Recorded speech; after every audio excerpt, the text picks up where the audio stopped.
Hello everybody, welcome to today's IEP Live Learn Lunch. We're really excited today to be joined by Jane Graham, MBE FIEP from Society Matters CIC, who's going to be taking us through her presentation on So You Want Me to Work for Nothing, challenging and changing the narrative on volunteering.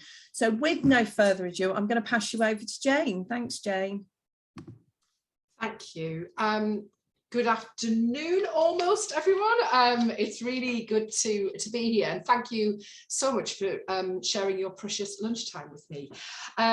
So first of all, thanks for having me, and thanks to the Institute of Employability Professionals. It's really great to have an opportunity to talk about something that I'm very passionate about, volunteering. I think Helen has asked you to sort of put some notes in the chat about what your thoughts are on volunteering, and I've already seen one there, which is very much close to my own experience. That, you know, most people will say to you, well, or many people will say to you, well, volunteering, that was how I ended up getting my job. So I'd like to explore that, because one of the things that I encounter a lot is that there's resistance around volunteering as something that's actually asking people to do something for nothing. So I just wanted to explore that in the context of employability and really start to change the narrative on volunteering. So first of all, what's volunteering? Volunteering obviously covers a real broad spectrum of activities, and your own experience will be determining what your view of volunteering is, I suppose. It can be helping out a neighbour.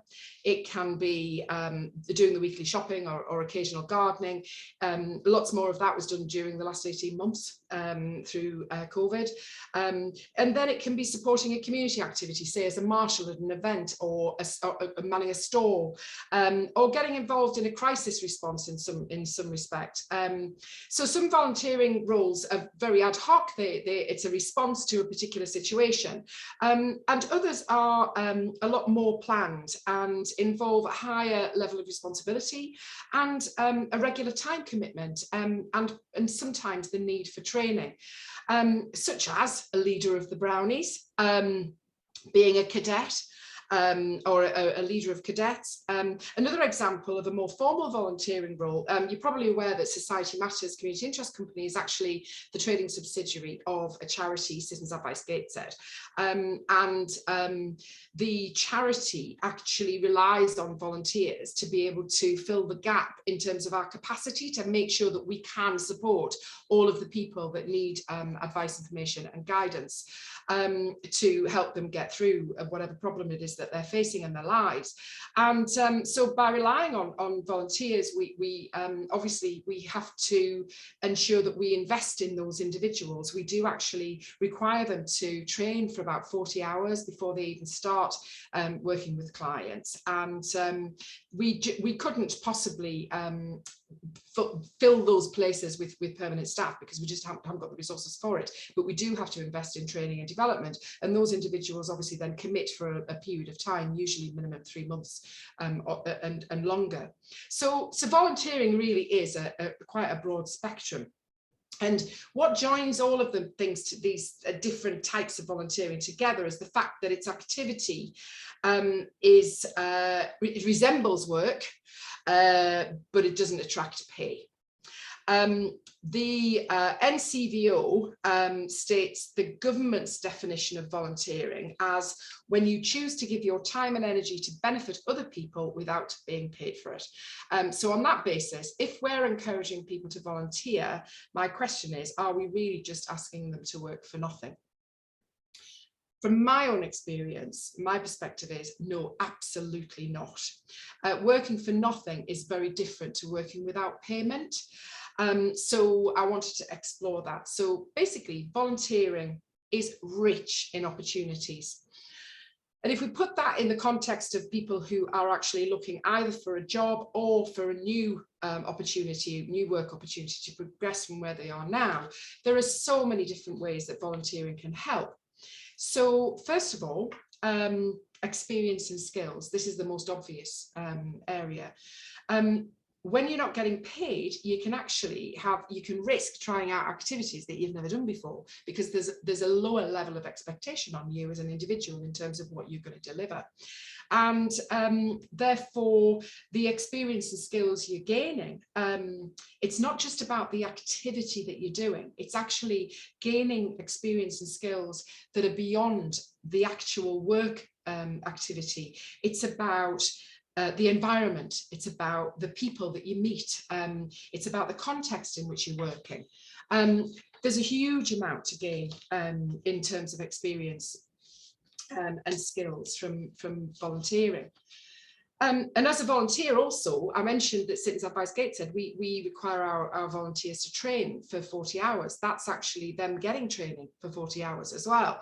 And as a volunteer, if you get training, that could be project specific training, or it could be more general, for example, a first aid course, for example. That additional training may also prove useful when you're applying for a job. Or you're supporting people to apply for jobs, and it could help that individual to stand out from the crowd.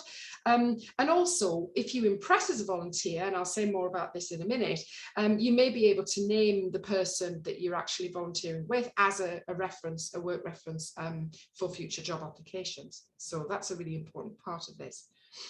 The second area that I wanted to talk about is friendships and networks, because it really is well recognised that networks are absolutely critical to progression. People who are isolated from networks find it really difficult to access help and support. Through volunteering, people can network with people from the full spectrum of society, helping them to connect with new opportunities and be supported in ways that their immediate family and friends may find it difficult to assist them with, whether it's giving them encouragement, mentoring, coaching, giving them help to prepare for an interview, to really see the best in themselves, to recognise the things that they're doing as skills and values that actually they may not see themselves. It's not what you know to you know. That's a sort of, obviously we all know that phrase, and new networks through volunteering can be a direct route to finding a job. Another area I wanted to mention is opportunities and horizons. Now, through volunteering, I've really found that you really can experience things and circumstances that you would never have even considered. And if a job came up for you, you wouldn't even think about applying because you didn't know that that existed even. But the beauty of volunteering is that it opens up those opportunities that you wouldn't have applied for because you didn't know it existed, but also broadens your horizons. Just a personal story. I'll just talk briefly about my daughter. She's been raised to understand challenges in society. She's been raised to recognise how privileged she is, and in so many ways. But actually, a couple of summers ago, she volunteered. She's a twin, and her twin sister went off to do the National Citizen Service programme, and she chose not to do that. She chose to actually volunteer instead, and she came to volunteer at Sittons Advice Gateshead. And I didn't get involved at all in the day-to-day of what she was doing. And her role was actually, she came to be administrator, she came to do admin work, and it didn't faze her at all. She just said, well, I can do admin, that's no problem. Yes, I'll help out. Basically, when she arrived, she was actually supporting the housing solicitor with legal letters, which she did very well. And then she was invited by the housing solicitor to join her to see the day job. And that involved her at 17 years old, actually attending court through a court duty scheme that the charity runs, and supporting the solicitor as they helped people who were under threat of eviction from their homes. Now, that was a sobering time for her, but that in itself wasn't it. She came home one day, and she actually recounted the story of one of the clients that had actually been supported because they were about to lose their home. And this particular individual refused to accept the food vouchers that the solicitor was trying to offer him. And he refused them because he felt that there were people worse off than him that needed them. And I remember her coming home, and it made a really, really dramatic effect on her. And that's that impact on her and her recognition of, you know, the way that people actually experience their lives in a very, very different way to her. This chap was very humble. He was very giving. He ended up in this situation for no fault of his own. And that experience will stay with her for life. And I think that that's the type of things that through volunteering, people experience things that they wouldn't necessarily experience in their day-to-day life. And that's a real value. So another thing that volunteering brings is evidence. I mentioned before about supervisor being able to provide a work reference. I remember talking to a senior manager at DWP a couple of years ago about volunteering and really saying, look, we really need to encourage people to recognise volunteering as a route to employment. And he basically said to me that he'd worked with a particular client to support him to progress into employment. And try as he might, he couldn't get him to put forward any work experience to add to his CV. He just hadn't done anything. He hadn't achieved anything. He hadn't contributed anything. And through a conversation about his social life, it emerged eventually after several meetings that this same man had been opening up the local community centre every Wednesday night for the cricket club. He occasionally helped out at the bar, he took money, he was serving drinks, he often got involved in scheduling all the matches for the cricket club, the logistics associated with the away games. But to him, he was just helping out the community centre and the cricket club. That wasn't work. And so he just didn't see it as relevant. And I assume you do. So I think really the message for this aspect of it in terms of evidence is if you do come across somebody who's been volunteering in any way, then really encourage them to get evidence of that, but also recognise it as something that they've actually gained as a work related asset that they can actually talk about in an application and an interview, a record of what they've done, the trust that they've displayed as an evidence for any employer that makes them stand out. We also already know that volunteering is a great way to give back, to contribute to the local economy. So I'm not going to labour on that. Safe to say we need to change the narrative about volunteering.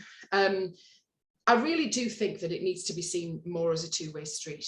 Although it's often not cast in that way, it's really seen as about giving. It is about giving back, but it's never about gaining, or very rarely about gaining. And as a result, people often feel compelled not to brag about what they've done as a volunteer because it's your civic duty. No, if you're a retired professional that's giving something back after 40 years in work, that's civic duty.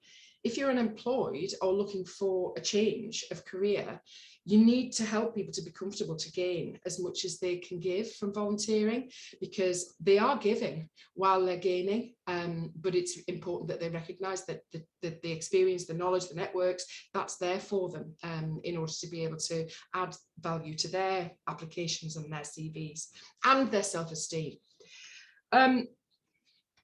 So finally, jobs is on there as well. Volunteering won't always present the job of your dreams, but it can get you evidence, as I already mentioned. And sometimes it gets you into the right place at the right time. As I said, somebody said in the chat earlier, this is, lots of people have got their jobs through volunteering. And I think a track record means you're closer to getting an interview and perhaps even finding employment. And I just wanted to share a couple of examples. These are from Citizens Advice Gateshead, but just a couple of examples. These are very recent, and there are lots and lots of people who've moved from volunteering into employment with us. But just a few examples here which are quite different. First is a young lady who was unemployed law graduate. She had completed her degree. She really didn't know what to do, and she didn't get a job within law, and she actually volunteered with us for 6 months, and then she applied for a position. We actually, as a charity, the charity actually delivers, is one of the suppliers of the National Consumer Service for government. And we have people who are trained in consumer law delivering that service nationally. And so she basically applied for that. And she's now working as a consumer lawyer within the consumer advice team, which is fantastic. Another example is a lady who was actually, she kind of classed herself as taking an early retirement, but didn't intend it, just kind of happened by accident. And it was because she'd been caring for elderly parents, both of whom had dementia. And when both of them deceased, she was really a bit lost, because she really kind of didn't retire intentionally. She'd just sort of fallen into retirement.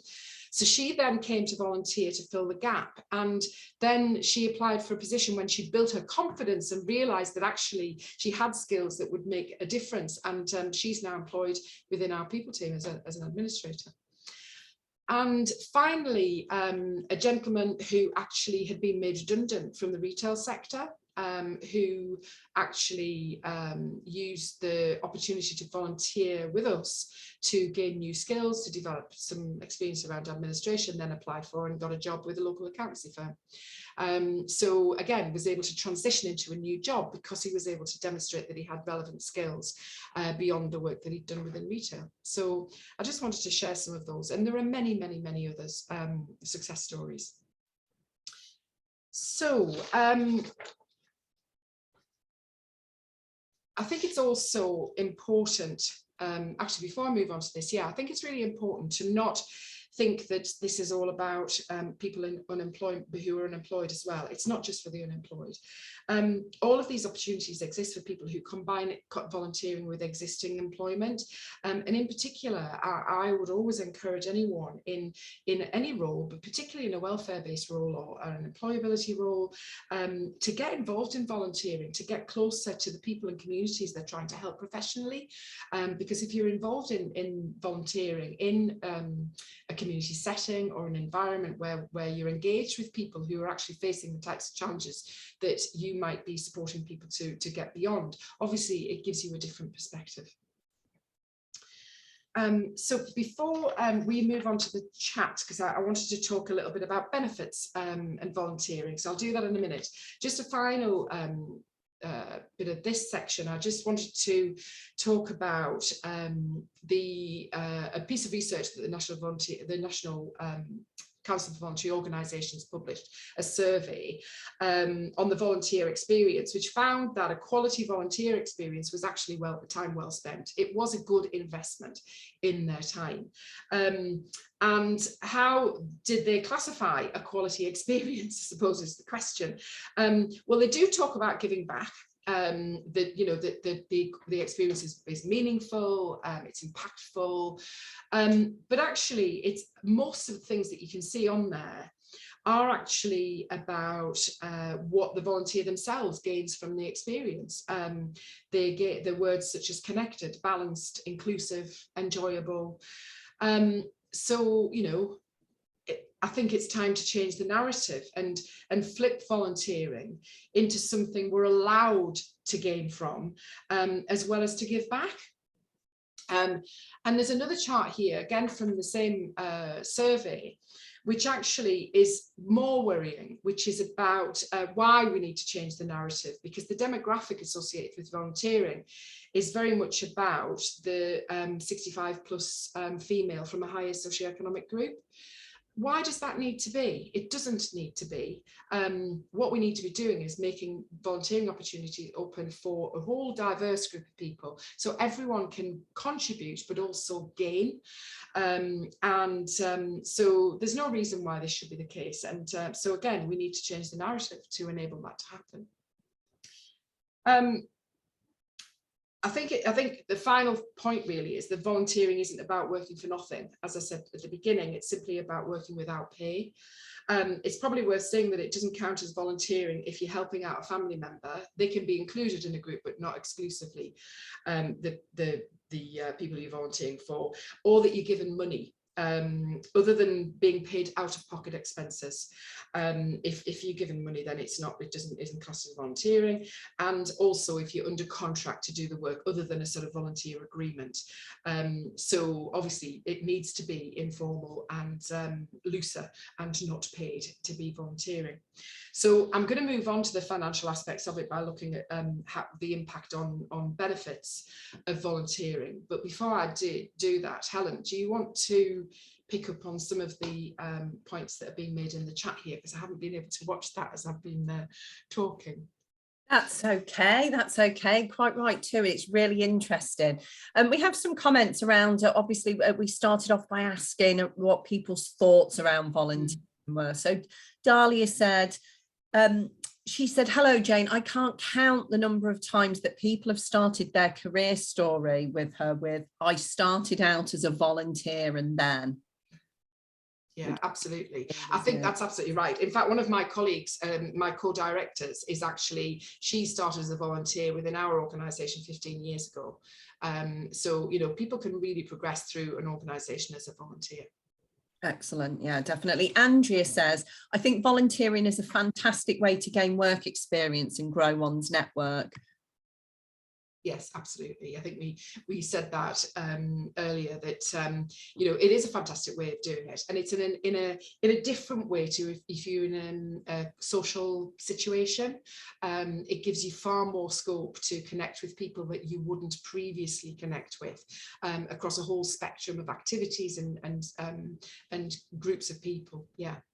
It's wonderful, isn't it? Yeah, definitely. Elaine says, and we might ask Elaine to elaborate on this. She says, in my new role, I will need to hire volunteers. It might be interesting to find out from Elaine, if you don't mind popping in the chat, what role that is and what you'll be looking volunteers to do it. Maybe even how you're going to go about finding those volunteers might be interesting. So maybe that's a question you've got for Jane as to the best way to go about doing that. Deborah says, volunteering can work, but not instead of paying a worker.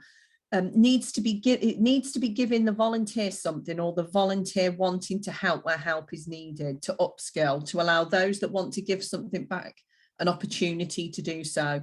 If you need to bring someone on board to fulfill a program delivery, that isn't really volunteering.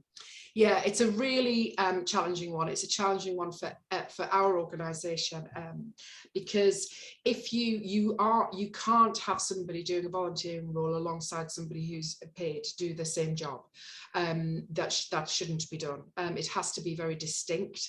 And however, you know, in a community setting, people will volunteer to build capacity. So our volunteers do build capacity for the organisation, but also in organisations that aren't in the community sector. I think it's really important. There's a blurred line here, because you could call it work experience, and I'm going to talk about work experience a little bit when I'm talking about benefits. But if it's work experience, and actually you are investing in that individual, and you're helping them to, you're not just using them as a free resource, you are actually helping them to learn and gain, and actually make a commitment to them that you will give them something that evidences that. I think that's a really important part of it.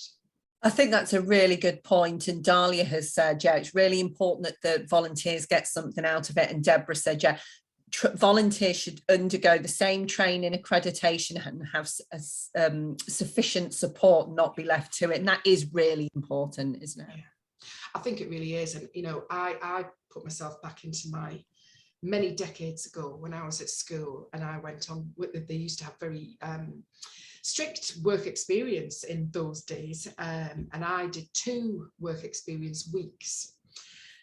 And the first week, I was actually supporting the local Meals on Wheels service, but I wasn't really. I was just watching other people doing it. Felt like a spare part for me. I was desperate to get involved, but I was literally just observing, and it really didn't do much for my self-esteem at all, albeit I could see the valuable work that they were doing. The second week, I went to the Sunderland Empire Theatre and literally sat in the green room. And then they were actually doing Gilbert and Sullivan at the time, and they invited us to go and watch a matinee performance. But other than that, we did nothing. So, you know, that was such a lost opportunity, but it also makes me think, oh, work experience. You know, is that just because they have to do it? It's a quota. Do they have to do it? It's really, you know, young people, anybody who gives up their time, we have to give them something back.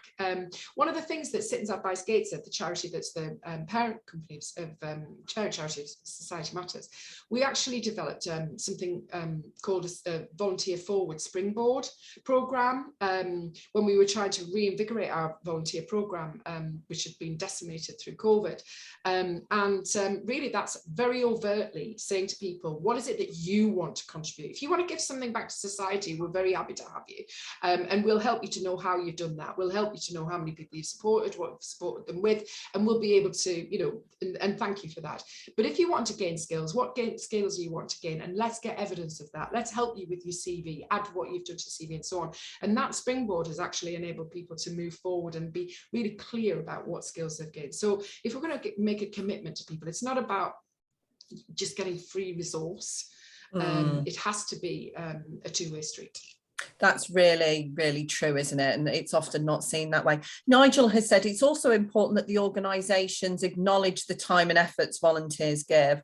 I have on more than one occasion seen no attempt or record has been kept to record or be prepared to provide proof of that effort, which is really disappointing, isn't it? Yeah, it is. I mean, obviously, the reality is that a lot of very small community and voluntary organisations have very, very limited resource and time and capacity. So obviously, you know, they don't naturally necessarily do these things, but actually we can help them to do that. And we can also do that by actually empowering the individual who's going to do the volunteering or to do the work experience to ask.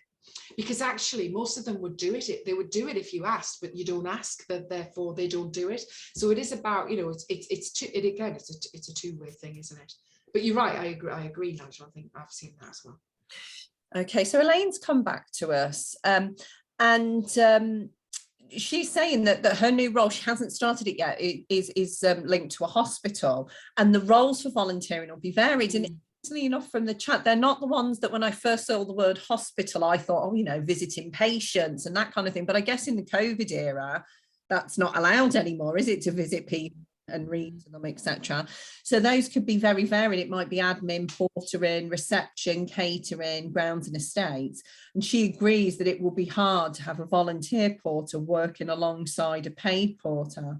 So that there's challenges there. There's challenges, isn't there? But I guess that links in then to some of the other things that you've talked around about that what the volunteers taking from it might not be salary, it will be other things. So skill, experience, evidence, those other things that are value, but not necessarily monetary.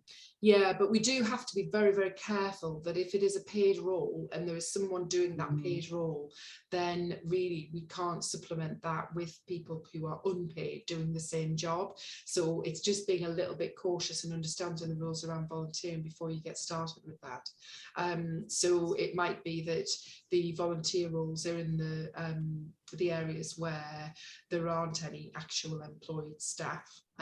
Is the safest thing to do, because you run the risk of somebody actually coming to you and saying, well, look, I'm working alongside somebody who's getting paid and I'm not getting paid. That's unfair. So you've got to be very careful. Okay, so some good information, some good food for thought there.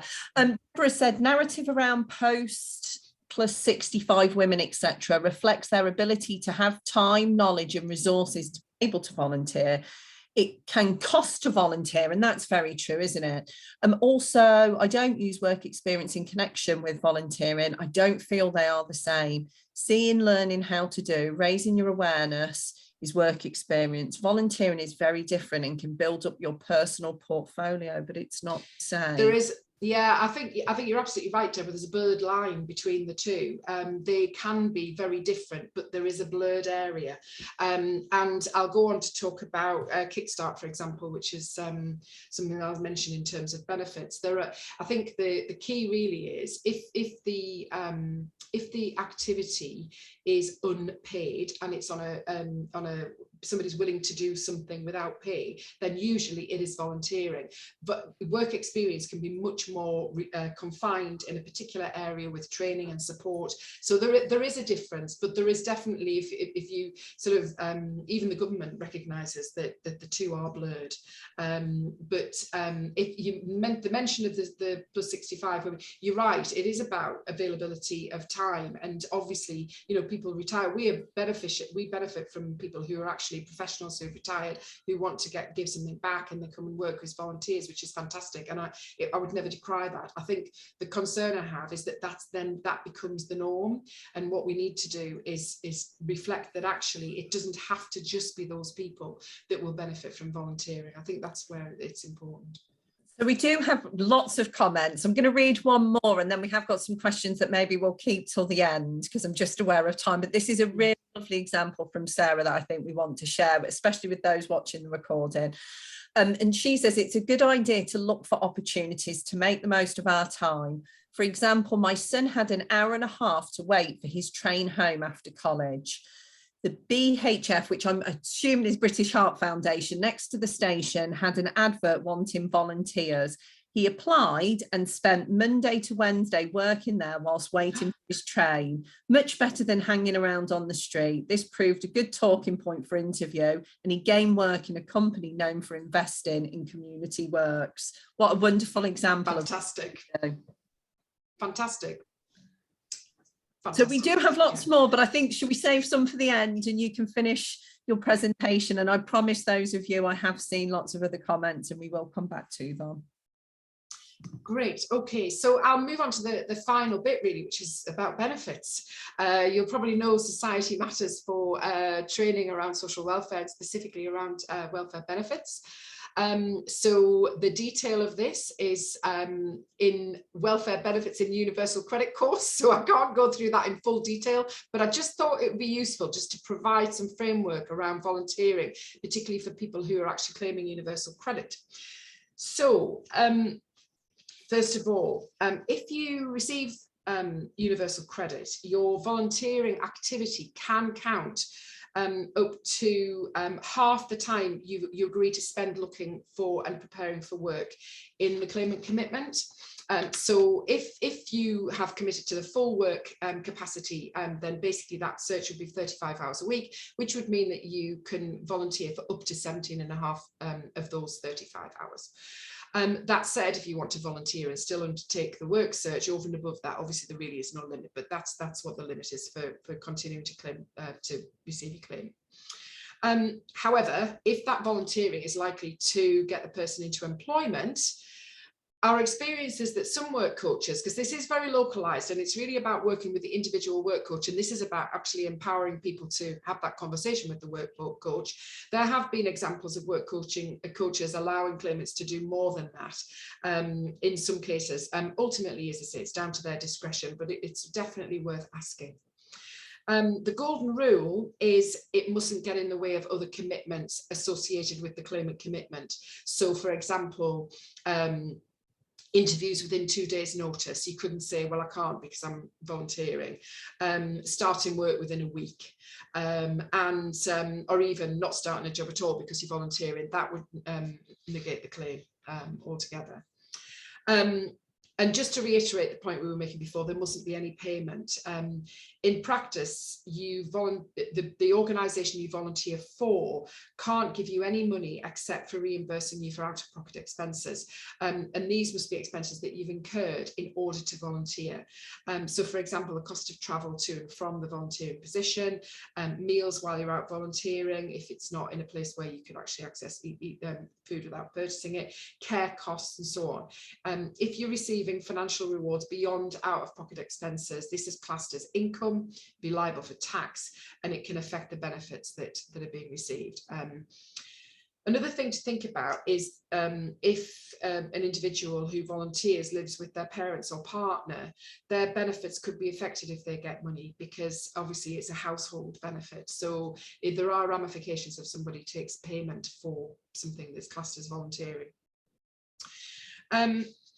So the best way to do that is the organisation needs to collect receipts from the individual, reimburse exactly what they've spent, don't give them an extra pound because they're being helpful, and basically they need to be able to show the benefits advisor that the money that they're getting was a reimbursement, not a payment. Work experience, which is unpaid, will not have an effect on the person's benefits or their parents if it's a young person. However, that person is at risk of sanction if they were not to attend that work experience for a good reason. The guidance actually says that work experience can last between 2 and 8 weeks, so that's the maximum. And you'll normally be expected to work between 25 and 30 hours as doing work experience a week. And then you would carry on getting your job seekers allowance or universal credit payment as long as you continue to look for work during that time. One other thing, as I mentioned, is the government's Kickstart scheme. It does include paid work placements, and this would affect a household's benefits as earnings are classed as income. So we have recently had an experience of a family whose 17-year-old had been put on a paid placement. They were really struggling with it, not enjoying it, and it had actually affected their housing claim, the benefits associated with housing. So it is, it is something to think about. So I think that covers the benefits element of it. And I was just going to finish now. I think probably I'll stop sharing, if I may, just to talk about, well, how do you go about volunteering? And I think there's then questions about, and probably a discussion to be had around how do you actually recruit volunteers as well. So first of all, where can you volunteer? Charities, voluntary organisations and community groups, public sector organisations, for example, the NHS, police, other public services. A lot have very formalised volunteering programmes that you can join, social enterprises, local businesses. Some specific examples might be local community groups. If you can't find one, set one up and invite other people to get involved and run that group. So relating to a particular hobby or recreation or a social activity. Community and voluntary services associated with health, disability and social caring. There's a vast array of potential opportunities. Schools, nurseries, children's support groups, sports and exercise activities for a whole range of not just young people, for all ages, or charities like Citizens Advice, where obviously you can provide advice to the general public. And I think the best way to get started really is to search for the local volunteer centre. The NCVO has a website where you can actually search on there for your local volunteer centre. They're all in different forms, but there is usually a centre in most locations across England and Wales.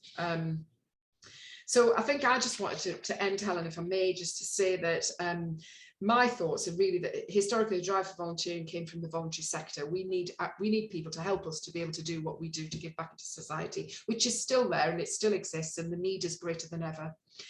Then COVID happened, and the drive came more from civil society. People wanted to help. They were looking for opportunities to be able to provide support both on a formal and informal basis. But now I think we need to change the narrative publicly that actually, particularly when we're considering employability, to recognise that this really is a two-way street. If you give, you can gain too, and it's good to shout about what you've actually gained through volunteering, because that's going to help you in your search for a job.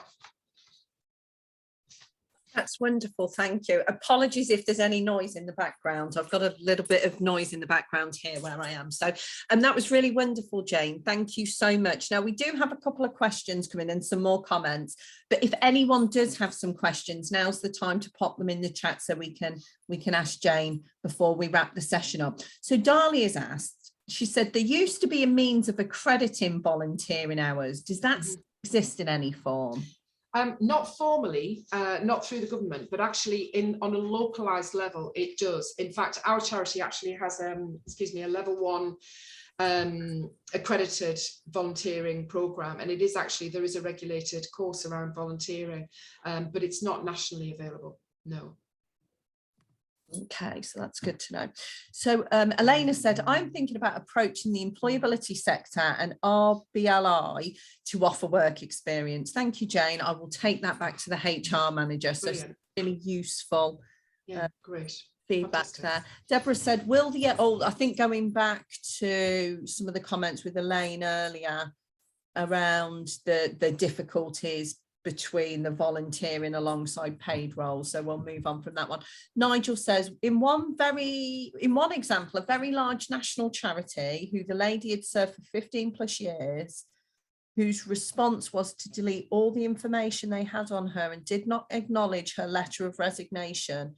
So disappointing, and demoralizing, as she had to give up through ill health. I'm guessing that lady was a volunteer, and that really would be disappointing, wouldn't it? That sounds awful. Someone, yeah, and we've had a follow on. How awful. And I completely agree. Deborah says volunteering, if embedded into school activities and introduced to young people, can plant a seed. Yeah. Do you know, I really agree with that, Deborah. My daughter, and I know you had a picture earlier, Jane, of a brown owl with her troop. My daughter goes to brownies, and me and her have talked about how brown owl and tawny owl and eagle owl in their troop are all volunteers and do it just to help those girls. I mean, it's had a big impact on my daughter and her thoughts around volunteering. They may leave volunteering for a while, but they often return to volunteer later when able. Are we missing that volunteering can help with enabling our young people to develop resilience and a sense of place? I couldn't agree more. I explained to you the experience of my daughter, and in fact, she's now nearly 20, and she, over the summer this year, she actually found MS, a local homeless charity, and went and worked as a volunteer for them, and it's now in her blood, and she will continue to do it. I have no doubt about it. And I think that it is about helping people to engage at a very early age and realize about, because people don't realize that brown owls are volunteers. They don't realize that the leaders of the cadet forces are often volunteers, and a lot of the people who are supporting those groups are volunteers. So, but because they don't talk about it, and I think that's the point, that for me, people don't want to brag about it, but actually, if they made it more aware, and people more aware of it, the fact that they were actually a volunteer, then people would be recognizing it and thinking, well, actually, that's something that I could do. So yeah, I think it's really, really important to young people. Excellent. Yeah, definitely. Richard, sorry, I nearly said Richardson. Sorry, Sarah. Sarah has said, thank you, Jane. Very useful. And then she's also said, I've missed a number of webinars in recent weeks. Are these available on a catch-up basis? Yes, Sarah, they are. You've saved me my spiel at the end. This session will be shared via our YouTube channel, as all of our sessions are. So if you have missed any, or you want to re-watch this session, because I know there was some really interesting information in there, particularly around the benefits and how you can volunteer and how that can impact, that will be on our YouTube channel later. So I do say this often, but if you haven't already, when you pop over to the IEP YouTube channel, if you hit subscribe, it will tell you, it will send you notifications through when we upload content onto that platform, so you are able to access those recordings later. That's all the comments I've got at the moment. I'm not sure if anyone else has. Oh, another one's come in as I've said that. Rebecca says, I've heard part of a Radio 4 show where older people were volunteering to support other older people. There was a system of barter, and some of the older people were banking their credits for when they need support. Volunteering with a different focus. Have you heard about this, Jane? I think this is really interesting. I didn't hear that particular article, but I was reading recently a book around the system and the support system, the welfare system, and how it's broken, and how to encourage people to basically to get involved and help each other. And there was a really interesting project really along those lines, where they actually had people in a particular residential area, older people, who basically would actually they would offer to be the driver, or they would offer to be the painter, or they would offer to be the gardener, and they actually worked together in the way that you're suggesting there in terms of bartering. And what actually happened was very powerful, because what it did was people who were previously isolated were encouraged to no longer be isolated, because they were sat on their own at home, but actually they were all of a sudden, they were giving something to somebody through gardening, but actually they were building a really strong network. And I can't underestimate how important those networks are, and they became a social network as well as obviously a support network. So it's a, and that is, by volunteering in that kind of context, it's a really powerful way to drive social change. Excellent. Sarah says we have a similar set up in our area is a time bank concept where people volunteer their skills and time in exchange for reciprocation of skills that they don't have. I think there are other local time bank schemes, and I think that's a really lovely one. People could look to build in their own areas if there's not one existing. Yeah, exactly. If it's not there, do it yourself. That's what I say. Yes. And I'm thinking ideas for getting my daughter more involved with Brownish. She's going to love you all for suggesting that. We'll say it was Sarah's idea, as I encourage her to look at doing that. But actually, we can all start to do that, and it can, you know, we can build these networks in our areas, can't we? We benefit as well as wonderful ideas. Okay, that's all of the comments that we have at the moment. Oh, every time I say that, people come in. Lots of people talking about LinkedIn and linking up on LinkedIn, which is wonderful. So yes, excellent. Thank you so much for your time today, Jane. That's been really, really useful. You're very, very welcome. Given us some ideas, and I think it's actually, I haven't volunteered myself since I stepped down as a school governor when I moved. And it's made me stop and think about, actually, I've moved now, I've been moved 6 months. There's no excuse for me not to be doing anything in my area, is there? So I shall be looking for volunteering opportunities in my area. Lots of people are saying, thank you, Jane, that they've really enjoyed it. That's absolutely wonderful. So thank you very, very much for your time today. It's an absolute pleasure. Thank you very much indeed. Oh, brilliant. Thank you. It's always great when we have one of our fellows come on. I always know it's going to be a good session. So it's great to have you. For those of you who want to know what we have coming up over next week, we have an interesting session. It's HR top tips. Please do come along. I think lots of people will think, oh, well, it's HR, so it's for HR professionals. But I've been working with the gentleman who is going to be running the session, and we're going to be looking at HR and understanding HR and how that understanding can help us when we're supporting our customers. So we will be looking at legislation and employment law, but we'll be looking at how we support our customers in understanding employment law and how that can help them. Looking at recruitment and onboarding in different areas and how those top tips and understanding it can help us advantage our customers while they're trying to access the labour market. So that'd be a great one. The following week, we are going to be running a session from the IEP with myself and our L&D business partner, Emma Williams, where we will be talking about the relaunch of our CPD offer and sharing with you how you can track your CPD as an IEP member and make sure you're printing off that annual CPD certificate and evidence in all the fantastic work that you do to develop yourself. So please come along to that. And then the following week is the 15th of December, and it will be the final Live Learn Lunch of the year.